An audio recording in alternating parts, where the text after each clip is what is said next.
آپ social media کو استعمال کرتے ہیں دینی دعوت کے لیے، تو جب سے آپ نے اس کا استعمال شروع کیا اس کے بعد آپ کے فالوورز اور ہیٹرز میں کس حد تک اضافہ ہوا ہے؟ دیکھیں جی، پہلی بات ہے کہ ہم اپنے اسٹوڈنٹس کے لیے فالوور کا لفظ استعمال نہیں کرتے. سبسکرائبر کی ٹرم یوٹیوب نے انٹروڈیوس کروائی ہوئی ہے. فالوور بھی لوگ کہہ دیتے ہیں. ہم تو بنیادی دعوت یہ رکھتے ہیں کہ ہمیں فالو تو قرآن اور سنت کو کرنا ہے، اللہ اور اس کے محبوب صلی اللہ علیہ وآلہ وسلم کی تعلیمات کو کرنا ہے. ہم بھی اسی طریقے سے اپنی آخرت کی فکر میں ہیں جس طرح باقی لوگ ہیں.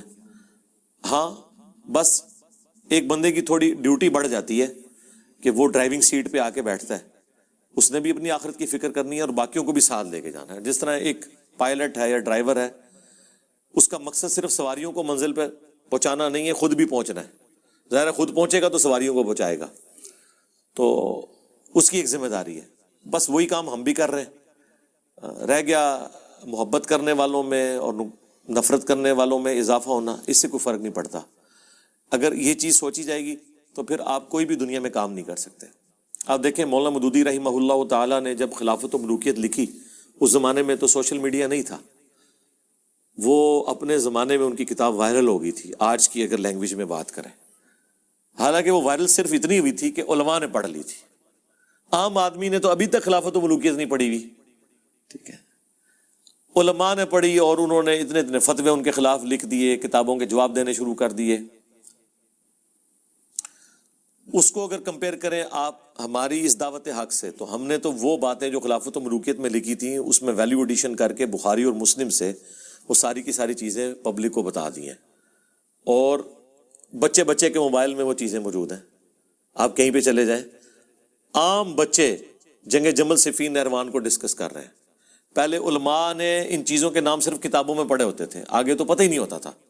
ٹھیک ہے، میں ایک دفعہ اپنے آفس میں انٹر ہوا تو وہ جو سیکورٹی گارڈ تھے، ریٹائرڈ فوجی تھے، انہوں نے مجھے روک لیا اور مجھے کہنے لگے جی صاحب میں بھی آپ کا اسٹوڈنٹ ہوں. ایجڈ تھے.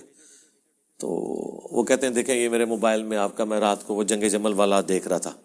میں نے کہا یار، جب سیکورٹی گارڈ جس کی مشکل سے تعلیم جو ہے وہ ایف اے تک تھی، فورس سے چھوٹے رینک میں وہ ریٹائرڈ ہو کے ہمارے ایٹامک انرجی کے ادارے میں وہ جاب کر رہے تھے، اگر یہ بندہ اس چیز کو ڈسکس کر رہا ہے تو اس کا مطلب یہ ہے کہ تبدیلی تو آ چکی ہے، کہ عام بندے تک یہ بات پہنچ چکی ہے. تو الحمدللہ یہ دعوت پھیل رہی ہے.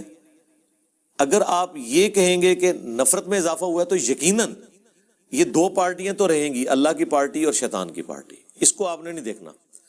رسول اللہ صلی اللہ علیہ وآلہ وسلم کے مبارک زمانے میں جتنے لوگ آپ سے نفرت کرنے والے تھے نا، اس سے بہت زیادہ لوگ آج ان سے نفرت کرنے والے ہیں.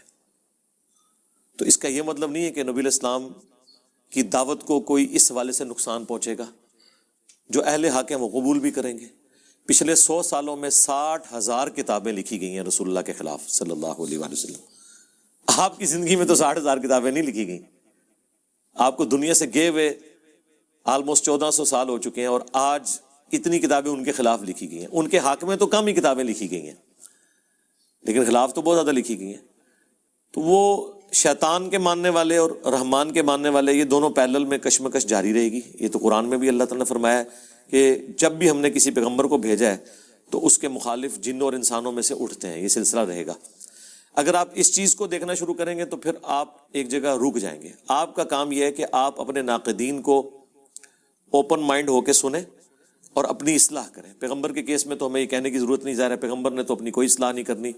جہاں کہیں ان سے اجتہادی کوئی ایشو ہوگا اللہ تعالیٰ اس کی ریمیڈی کر دے گا. ہم چونکہ پیغمبر نہیں ہیں، مخالفین اگر کوئی اعتراض کرتے ہیں آپ اس کو لیں، اپنی ریمیڈی کریں. میرے خلاف بھی جب کوئی بات کرتا ہے تو میں ان چیزوں کو دیکھتا ہوں.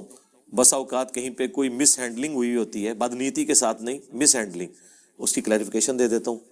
جہاں کی جھوٹا الزام لگا ہوتا ہے اس کا جواب دے دیتا ہوں. تو آپ نے اس فرنٹ پہ آ کے اس کو فیس کرنا ہے. یہاں میں ایک چیز ایڈ کر دوں کہ سوشل میڈیا کی دنیا میں اگر آپ جھوٹ بولیں گے تو آپ کا جھوٹ پکڑا جائے گا. پرانے علماء کے جھوٹ پکڑے نہیں جاتے تھے. آپ کی اپنی سٹیٹمنٹس آپ کو ہانٹ کریں گی اگر آپ نے غلط بیانی سے کام لیا اور اپنی غلطی پر رجوع نہ کیا. اور اگر آپ رجوع کر کے آگے چلیں گے تو ظاہر انسان کا لرننگ پروسیس تو جاری رہتا ہے. میں نے ایک دفعہ میرے کسی ایک اسٹوڈنٹ نے مجھے مولانا الیاس قادری صاحب کے بارے میں بتایا کہ انہوں نے کہا ہے کہ جوتی اگر الٹی رکھی بھی ہو تو اسے سیدھا نہیں کرنا چاہیے. تو میں نے وہ کی ویڈیو میں بیان کر دیا اور اس کا رد کر دیا. بعد میں مجھے کسی نے ان کا کلپ بھیج دیا جس میں انہوں نے کہا تھا کہ جوتی سیدھی کر دینی چاہیے. تو میں نے وہ پرانا کلپ جو تھا وہ کوئی 4-4.5 لاکھ لوگ دیکھ چکے تھے, وہ میں نے ڈیلیٹ کروا کے نیا کلپ ریکارڈ کرایا. اس میں نے اس پہ معذرت بھی کی. بس یہ ایک مس ہینڈلنگ تھی, نہ اس سے پہلے نہ اس کے بعد. جب تک میں کوئی ویڈیو خود نہ دیکھ لوں کانٹیکسٹ کے ساتھ, میں کسی شخص کے بارے میں کوئی رائے قائم نہیں کرتا.